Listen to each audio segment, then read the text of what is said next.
जागतिक पर्यावरण दिन विशेष राधानगरी अभयारण्यामुळे कोल्हापूरचा श्वास जिवंत। आज जगभरात जागतिक पर्यावरण दिन साजरा केला जात आहे। पर्यावरण संवर्धनाचा संदेश देणाऱ्या या दिवशी कोल्हापूर जिल्ह्याच्या पर्यावरणाचा खरा आधार ठरलेल्या राधानगरी अभयारण्याकडे पाहणे गरजेचे आहे।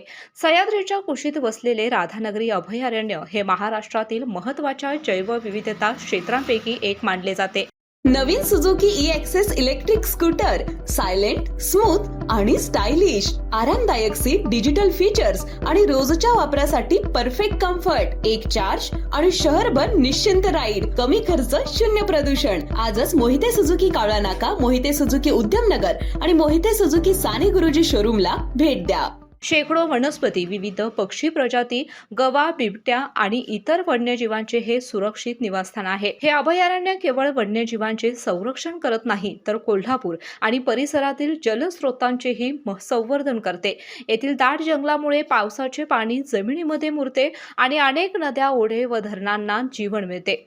पर्यावरण तज्ज्ञांच्या मते जंगलांचे अस्तित्व टिकून राहिल्यामुळेच या भागातील पाणी, हवामान आणि शेतीचे संतुलन कायम आहे। मात्र वाढते प्रदूषण, जंगलावरील दबाव आणि हवामान बदल ही आव्हाने अजूनही कायम आहेत।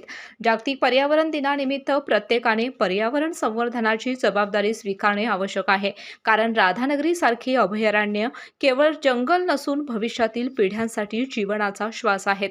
KK न्यूज साठी राधानगरीहून मिलिंद कांबळे।